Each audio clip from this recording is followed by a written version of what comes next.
The Whistler.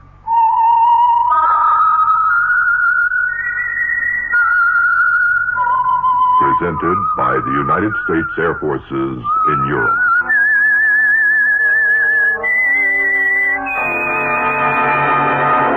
I am the Whistler, and I know many things, for I walk by night. I know many strange tales hidden in the hearts of men and women who have stepped into the shadows. Yes, I know the nameless terrors of which they dare not speak.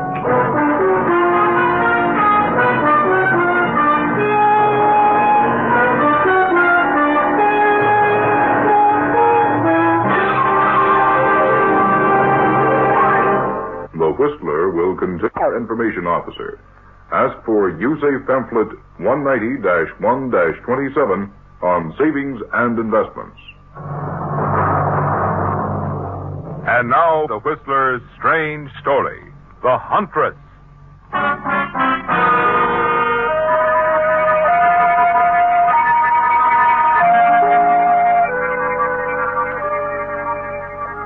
Beautiful, with a cool, precise mind, and in her late 20s, Anne Barry was unhappy with her position as private secretary to Roger Newhouse, elderly owner of Classics Publishing Incorporated. But 3 months ago, an unexpected opportunity arrived, didn't it, Anne? Your employer, whose confidence in you has increased with the years, departed on a long-delayed 6-month vacation in Europe and left you in charge, with full power of attorney to transact business. But things haven't worked out quite as you planned. And one afternoon, after a 3-day absence at a publisher's convention, you're surprised when you open the door to your office. Hello, Anne. Well, Mr. Newhouse, I thought you were in Paris. I was, but Mrs. Newhouse wanted to come home, so we planed in yesterday morning. Well, I suppose being home has its advantages. It does indeed. I did my best to take care of things while you were gone, Mr. Newhouse. You certainly did. What do you mean? I examined our accounts yesterday, Anne. Bank statements, canceled checks, everything. I see. Now I'd like to know what you did with more than $9,000 of the firm's money. Well, I bought stock. For the firm? Yes. No, not exactly. You see, I... Sell it in the morning. I can't. Why not? Because, you see, the stocks turned out to be bad. I thought... You mean you took advantage of my trust in you to use the firm's money for personal stock speculations? Yes, but I'll pay you back, Mr. Newhouse, if you just give me a chance. How? I'll go back home to California. I have an aunt there. She's always planned to leave me her money. I'm sure if I can talk to her, she'll help me. Besides, I have friends there I'm sure will help me. Just give me 2 months, that's all I ask. I shouldn't, Anne, but I'm going to.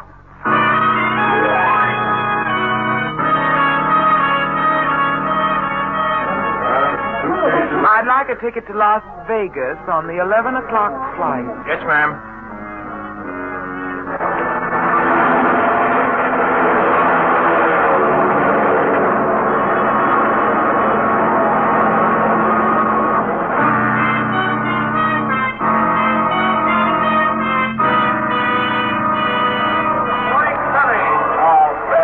You don't know exactly why you chose Las Vegas yourself, do you, Anne? But you had to go somewhere. And there's something about Las Vegas that intrigued you, especially its atmosphere of chance. You hope to meet some of your former husbands, old friends there who might help you. Perhaps find a new and wealthy romantic interest. Possibly even find luck at the table. You have nearly $1,800 you managed to scrape together before you left the East. And, if necessary, you'll risk it all. A little at a time. Won't you, Anne? For a few days, nothing of importance happened. And then one night in one of the casinos, as you're sitting at the bar... Here you are, miss. Got you over ice. But I haven't ordered another. Compliments of the gentleman at the end of the bar. Oh, which one? Wearing horn-rimmed glasses. Oh, the young man. Got anything against you? Too much, yes. Anyway, thank him for me. You better do that yourself. Good evening. You don't waste any time, do you? Not if I can help it. Thanks for the drink. That's okay. Aren't you going to ask me to sit down? All right, but you can't stay too long. I'm expecting someone else. I wish you were waiting for me. Do you? Yeah. Well, to you, the mysterious lady in black. And to you, the very young man in the herringbone tweed.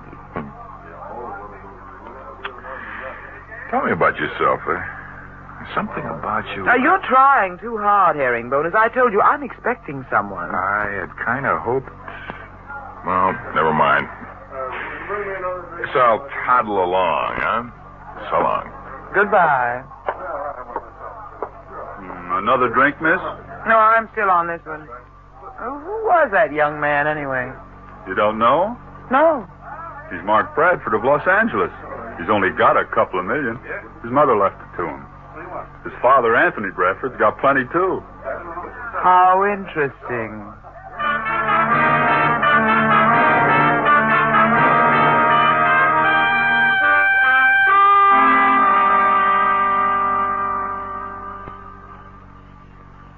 Thought you were waiting for a guy. Oh, you again. Don't you know better than to startle somebody like that out here in the dark? I'm sorry. Sorry if I seemed rude, but I guess you have to take it out on somebody. What do you mean? Well, nothing. It's an old story. I don't want to bore you with it. Don't worry about that. Well, I was in love. I wanted to get married. Have a home and children. He just wasn't interested. Maybe you're better off. Oh, why do you say that?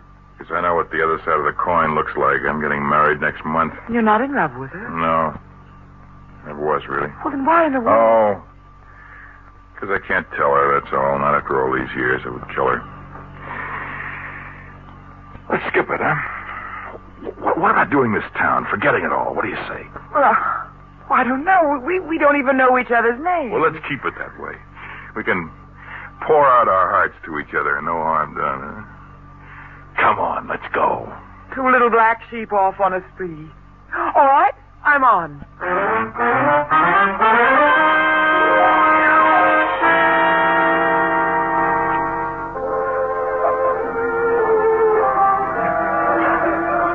This time it is our last night, Lady in Black. I've got to leave in the morning. So you said. I hate leaving you. Oh, if I could only tell Cynthia. Hey, excuse me. I'm Joe Bartlett, West Coast news columnist, Mr. Bradford. I know who you are, but I don't know who the lady is. Does it concern you any? When a young millionaire whose engagement to the very social Cynthia Van Runkle has been announced and is seen as often as you've been seen around Las Vegas with a beautiful and mysterious lady in black, it's a legitimate interest to a newspaper man, Mr. Bradford. Forget it. We're just chance acquaintances. And the lady doesn't care to divulge her name? The lady definitely does not. We'll just call you the lady in black. I asked you to forget it. Sure, Mr. Bradford. It's forgotten.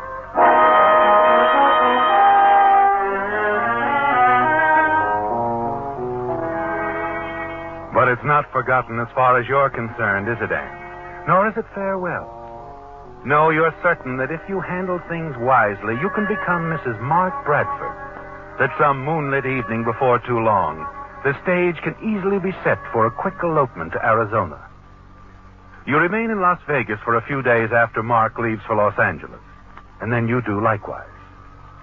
On your arrival, you register at the Mid-City Hotel, and a few days later, as you're glancing through the newspaper, Cynthia Van Runkle to be chief hostess at annual charity fete urges public to attend. Next Tuesday. Thanks, Cynthia. It'll be nice seeing your boyfriend again.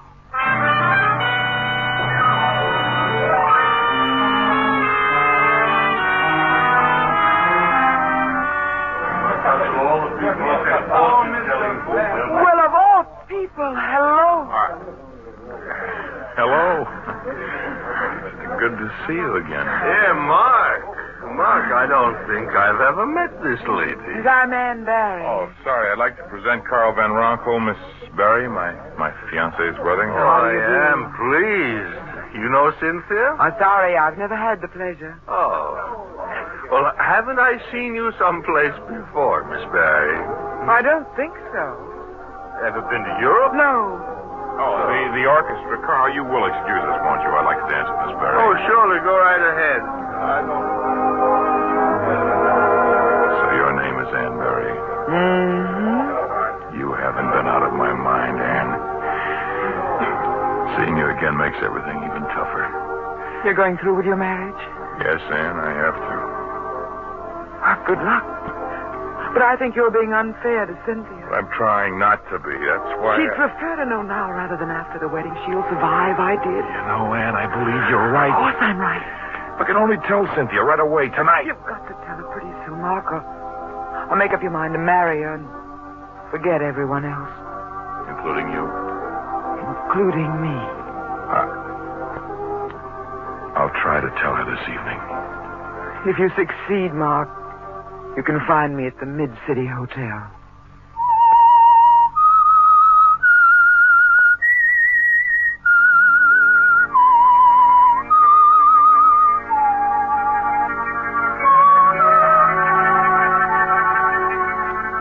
In spite of what he told you, you're not at all certain that Mark will break his engagement to Cynthia Van Runkle, are you, Anne? No. Mark is very susceptible to his companion of the moment, and you feel sure that once he's with Cynthia again, he'll soften and lack the nerve to break off with her. But you're still confident, aren't you, Anne? And the following afternoon in your hotel room, you'll get what seems like an unexpected touch of good fortune. Hello? Miss Barry? Yes? This is Joe Bartlett, news columnist. Remember me? I met you in Las Vegas as the lady in black. Yes, I remember you. How did you learn where I was staying, Mr. Bartlett? Easy. I just asked Mark Bradford. I see. Well, what is it, Mr. Bartlett? I'm still wondering about you and young Bradford. We're just good friends, that's all. Oh. Real good friend? Well, yes, you could say that, I suppose. What about his fiancée? Well, what about... I've heard rumors that Mark was breaking his engagement to marry another woman. How interesting. Any idea who the other woman might be? Oh, now, really, Mr. Bartlett, I don't even know that Mark is breaking his engagement. But if he is, if the rumor is true, could the other woman be you? It could be almost anyone, couldn't it? It could at that. Well, thanks, Miss Barry. Goodbye. Goodbye, Mr. Bartlett.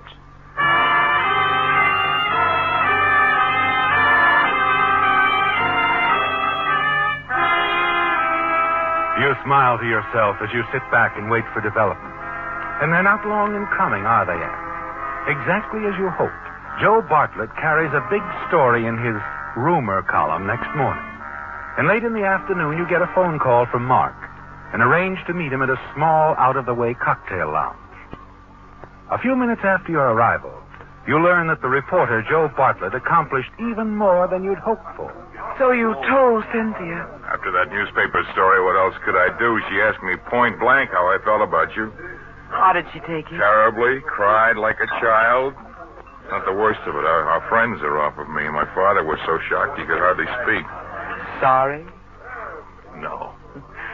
No, now that it's out, I'm glad. I'm in love with you, Ann, and I intend to marry you soon. Incidentally, Dad wants to talk to you. I told him you'd come to the house and see him late tomorrow afternoon. Is that okay? Okay.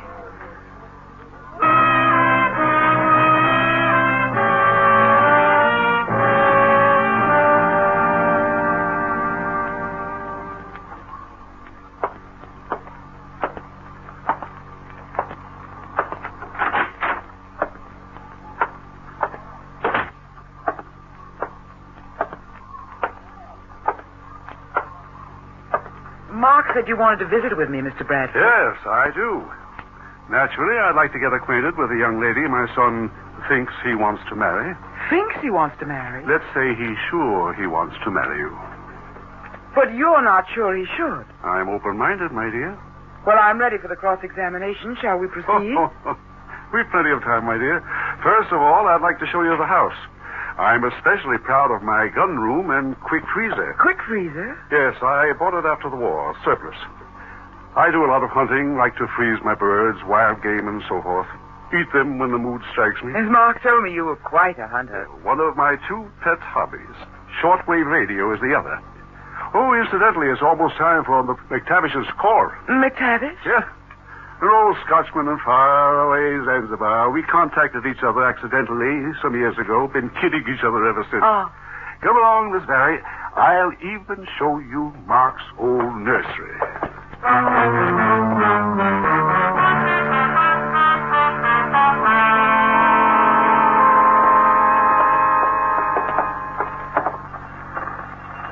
Hmm.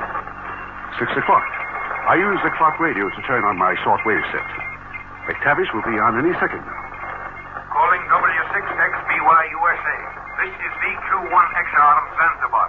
Calling W6XBY. Excuse me, those are my call letters coming over the shortwave set. Calling W6XBY. This is VQ1XR Zanzibar. Over. VQ1XR. This is W6XBY calling. Standing by. Come in, Mac. What in blazes took you so long to answer your call letters, Bradford? You getting deep in your old age? I can hear your creaking well enough. You're broadcasting on the wrong frequency, McTavish. Why don't you fix your set? Over. It's your receiver that's off. How's your reception? Clear as crystal. How's mine? I can hear you fine. If you only had anything to say. Well, I'm not saying much to you tonight. I'm busy. I've got a visitor. She's young and pretty, too. Mull over that, McTavish. W6XBY signing off and clear.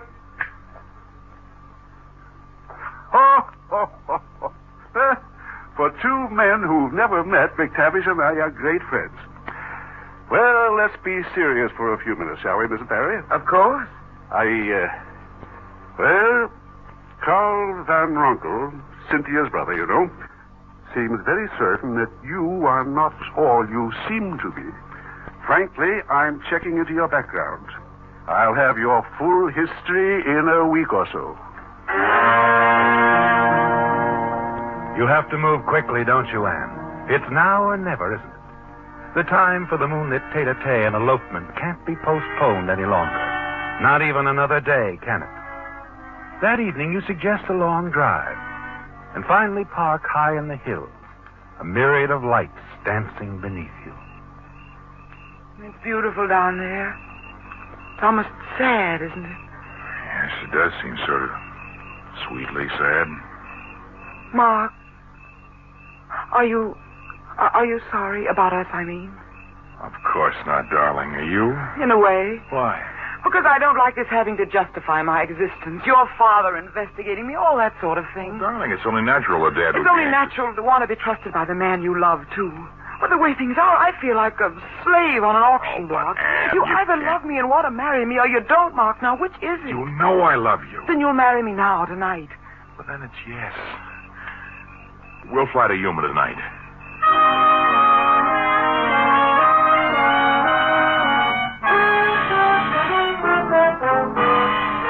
Early next morning, you're married by a justice of the peace in Yuma. That evening, you write Mr. Newhouse, telling him of your good fortune and assuring him you'll soon return the $9,000 you embezzled. Now you're certain you've won your biggest gamble, aren't you, Anne? On your return from Yuma, you move into Mark's apartment, where you plan to remain until you find just the house you want. But late one afternoon, a few days after your return, Mark phones you that he's attending the annual dinner of his college alumni and won't be home until late evening. A few minutes later, his father phones and asks most urgently that you drive out to his house. I appreciate your coming in. It's the helps out right off. And it's just as well that what we have to say to each other be kept strictly between us. I have some correspondence in my desk drawer. I haven't shown it to anyone yet. I hope I don't have to. But I'd like for you to read it. I'll get it for you. Can't you just tell me what it's all about? If you prefer. It seems that the things that Carl Van Ronkel said about you are all true.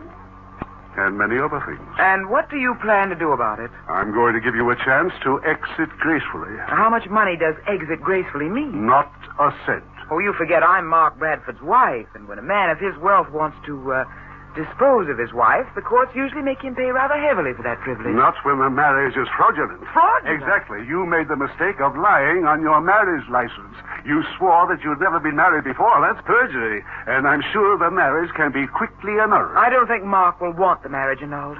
After all, he is an adult. After he reads these reports, he'll never want to see you again. He's not going to see them, Father Bradford. See what? You shouldn't have opened that desk drawer when you picked up those reports. I noticed this revolver, and I decided to use it if I had to. You're mad. Give them to me, please. You'll never get away with it. I'll get copies. I doubt it. Now start walking toward the rear of the house. No, not a step. Would you rather I pull the trigger? You wouldn't dare. Everyone would know it was you. I don't think so. You see, it would be an accident. We were here alone. You thought you heard someone. You grabbed the gun out of the drawer, tripped over this footstool. I tried to keep you from falling, seized your arm, and the gun went off accidentally. With the evidence that would come out against you, no jury in the world would believe you. I think they might. Where are you taking me? To that quick freezer behind the house you showed me. I noticed it was a walk-in. You were considerate enough to explain that the lock was automatic. But there's an emergency button inside. Elston, my butler... Won't hear it. He isn't here. Neither is the cook or gardener. This is their night out. Then, please, I'm sure they won't be back much before midnight. It's only a little after 6 o'clock. Just a few hours will be enough. Listen to me. You don't realize... I realize that if you'd stayed out of Mark's affairs, we'd have all been quite happy. Well, now it's too late. You got trapped in your freezer while you were alone at home. It happens occasionally. I've read about it in the papers.